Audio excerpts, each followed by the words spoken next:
Welcome to Vote 2017. I'm Teresa Whipple, your host, and I'm here with Council Member Seaun Richards from the City of Mountlake Terrace. Welcome to the program. Thank you for having me.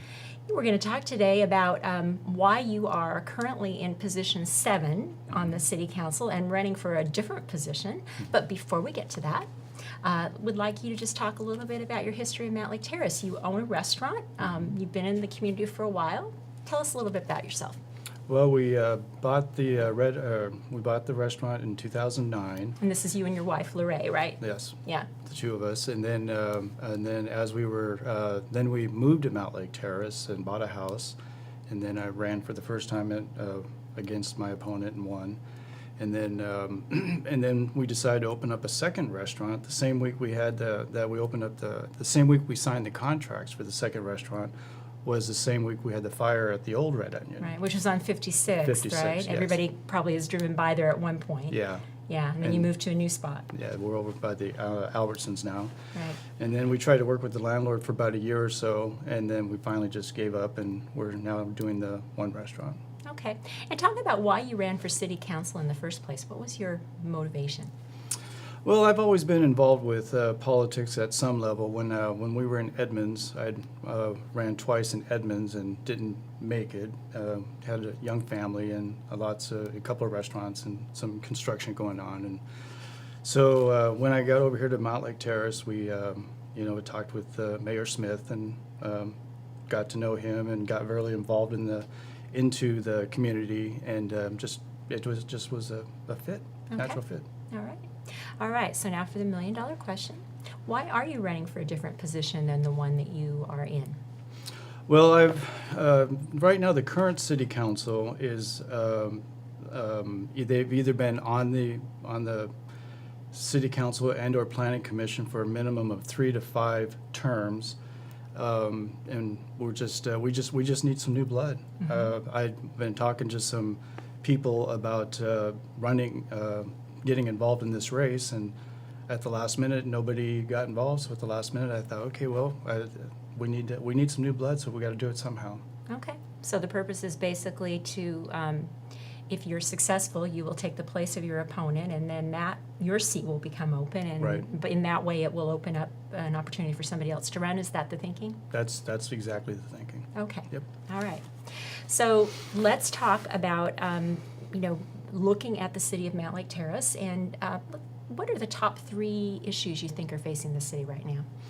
Well, of course, it's the Main Street project, the Civic Center, and the police expansion, and then getting the building permits out to the builders so they can start to bring in some sticks out of the ground, because we're so far behind on that we need the economic development and get this moving forward. Okay. So in the Main Street project, of course, is right there on the main drag there on 56th. Right. And basically the idea is there's been some rezoning that's taken place with the idea of encouraging some other types of development there, right? Right. Well, the one good thing that's happening right now is that we've been able to, with the help of the state legislators, we've been able to break the project down into 2 projects now, A and B. So right now we're working on the 236 part of things.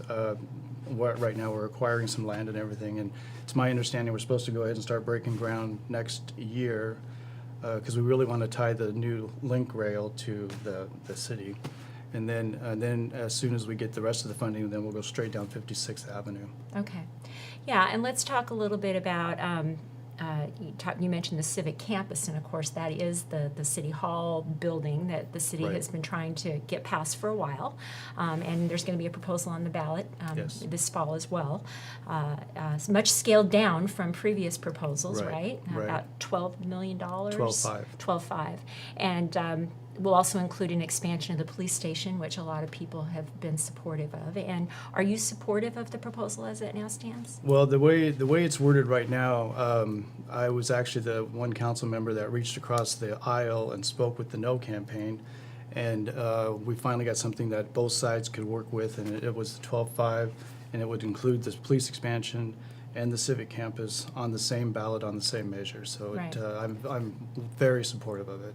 Okay. And right now, the city is putting together some places where we're going to meet in people's houses and we're going to meet in businesses and everything and do basically Civic Center 101 like we did a couple years ago. Okay. And just because we need the education out there. And but everybody that I've been seeing on the streets coming into the restaurant or just talking with seems to be very supportive of the number, and they're real happy with the 12.5, and I'm getting a really good positive feeling out of it. So I'm really happy about that. Okay, so after 3 times of not making it, you feel like this one might have a shot at being able to be approved? I think so. Yeah, okay. But we do need the 60+1. Yeah, that's always the challenge, yes, isn't it? I yeah. mean, getting 50%, 51% is not the problem. It's getting over 60%. Right. So, okay, good. All right.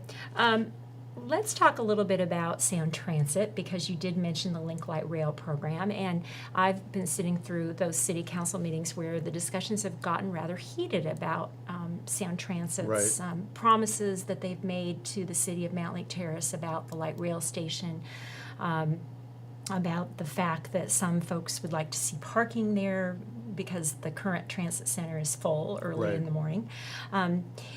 And yet I know there's been, that there has been some discord about whether it seems like the council trusts Seaun Transit. How are you feeling about that right now? Well, I think that Sound Transit, light rail would be good for the community, and there's a lot of development that's being planned around the light rail, and so one of the concerns that we as a council have is that if Sound Transit doesn't come through with everything that they were talking about, that some of these major investments might have a problem, and that's one of the things that we're really concerned about. And light rail has Sound Transit has. It seems like they're not listening to what some of the cities are talking about. Now they're talking about that they're short like $1 billion or something like that. 500 million and 6 months behind schedule, Yeah, right? Right. Yeah. And and that's just unacceptable. And then they came into the council chambers about 2 weeks ago, 3 weeks ago, whatever it was, and they're talking about cutting out the bathrooms in the buildings now, and they're saying that the bathrooms in the building could bring the wrong element into the transit center itself. And our biggest thing is that if you go down to the transit center at 8 o'clock in the morning, that thing is full. Yeah. And so then and they're talking about not bringing any parking at all in right now, and so that's a problem.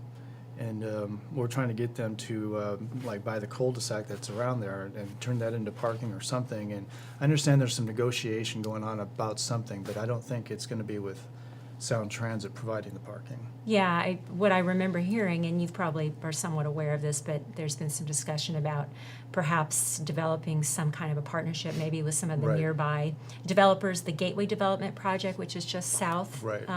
Well, they've been doing they have been communicating with Steve Cox Good. with the Gateway. Yeah.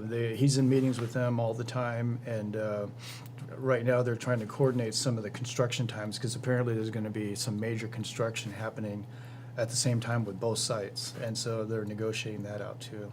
Okay. So they're thinking ahead, but Yeah. I'd sure like to see some parking coming in here somewhere. Yeah. There's some people I've talked to about this, and they say, well, what can you really do? What can the cities do? The voters approved this, even though some people say they might be having some second thoughts after they've seen their license tabs.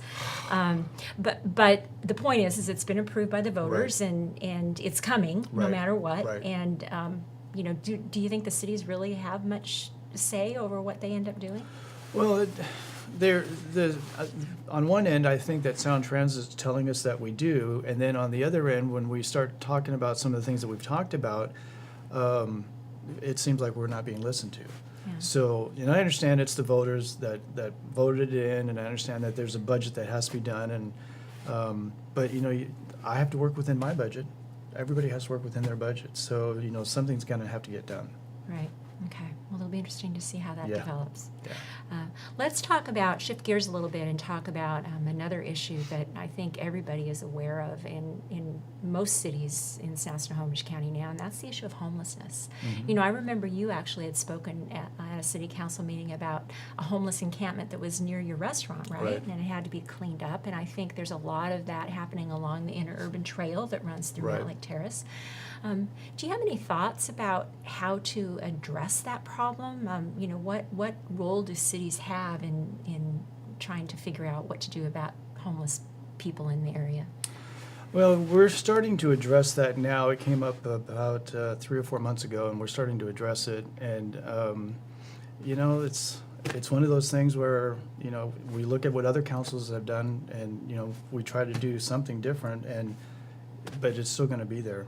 And that's like the encampment that was by our place. We finally had to bring in security and everything because they found all these needles and everything, and the couple of the guys were actually coming out and scaring the young girls and everything. And I mean, it is a problem, and what to do about it, I don't know. I don't know. I know that that new apartment complex that opened up next door to us, they were having issues with it also, and so I don't know. We got to figure it out as a council. Something that we were talking about, some of the priorities and ways to address problems like that. A few years ago, Mountlake Terrace was facing some financial issues. The city was some budget shortfalls, Right. and it sounds like things from what the reports I've heard is that the city's turned the corner and things are looking better. And Yep. certainly there's more real estate development, and with the Main Street project. Do you feel fairly comfortable with the way things are going financially for the city right now? Financially, I think that Scott has done a great job turning the corner from where we were about 2 years ago. And Scott Hugel, the city manager, is who you're talking about. Yes. Yeah. Yeah. Financially, I think he's done a very good job on that, and I think the one thing that really did help us out was the when we voted or passed the levy lid lift, Oh, yeah, and then that helped pay for the rent and everything. right.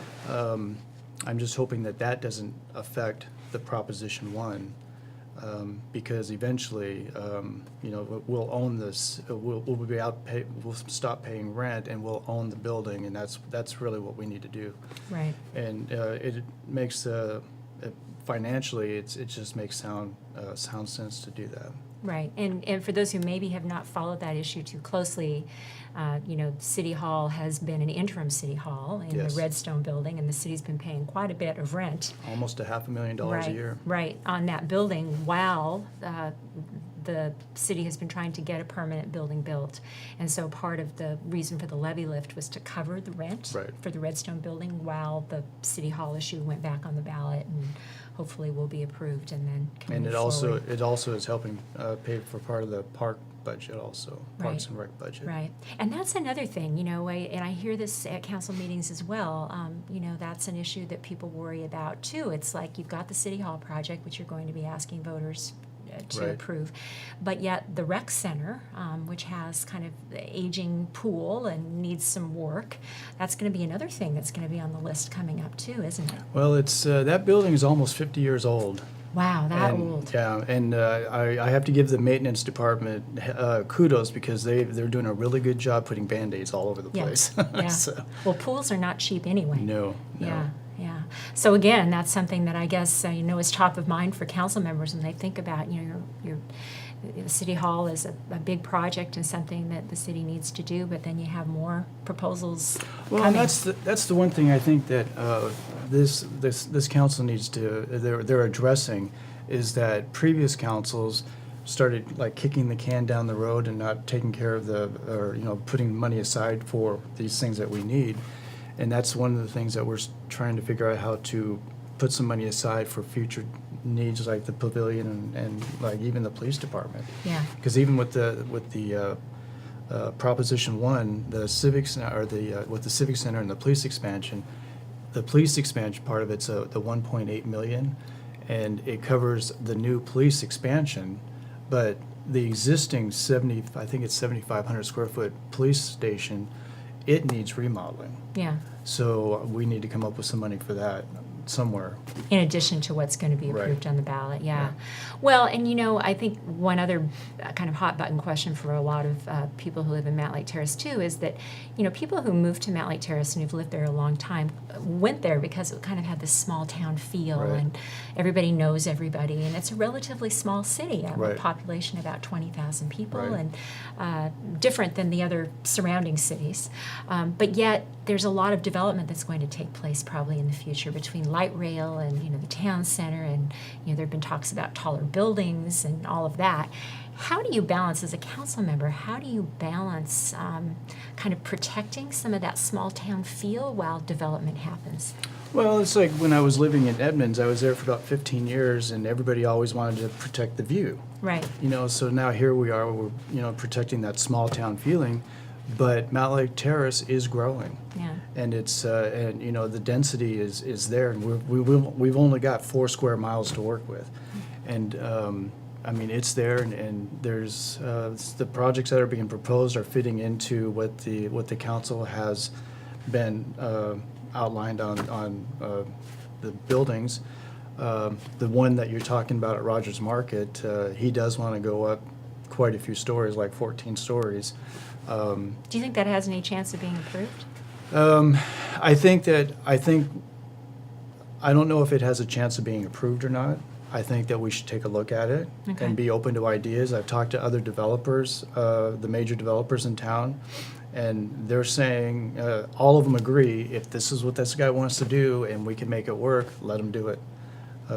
Because he's talking about putting in, open space, and that's what the city is now really asking for, is they want some open space gathering places for people to be able to gather, and that's what this guy's proposing. And so, he's proposing all the right stuff. Mm-hmm. And this is the same guy that, I'm not sure if it's, if everybody knows it or not, but how everybody talks about the Handy Mart across the street from the QFC on 44th? Yeah. Well, he bought that also.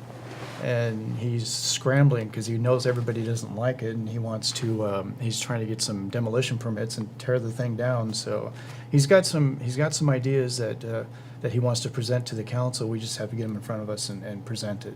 Okay. So if you had citizens who said to you, I don't think I want a 14-story building in downtown Mountlake Terrace, or that worries me about how it's going to change the character, you would say, keep an open mind? That's what I would say. Okay.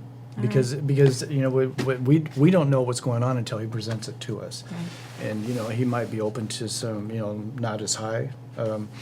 But the one thing that I did learn during that process, I did not realize that Mountlake Terrace was the highest elevation in South Snohomish County. Oh, Because once he's got aerials of once you get past the water tower. If you stand on top of the water tower, you can see both mountains and water lines. And I did not know that. well, it makes sense. It Yeah. is pretty high. All right. Yeah. Okay, good. Well, Councilmember Richards, I'm going to give you a chance now to address the voters directly and tell them why they should vote for you. Oh, my name is Seaun Richards, and I would appreciate your vote because I really think that the Mountlake Terrace needs some new blood on the council, and I'm hoping that I can help open up that position and get some new ideas in here. We were told that back in 2007, 2008, that we had shovel-ready jobs coming out of the ground as soon as the recession was over, and we don't have the shovel-ready jobs coming out. We need to get that done. We need to get a focus on our builders that want to be developing. We've got 4 major developers in town right now, not including Mountlake Terrace Elementary, which is breaking ground. We need to work with them and get them going. And we just need some new ideas, some fresh ideas, and I'm asking for your vote. Thank you. Thanks so much for coming in, and good luck. Thank you. Appreciate it.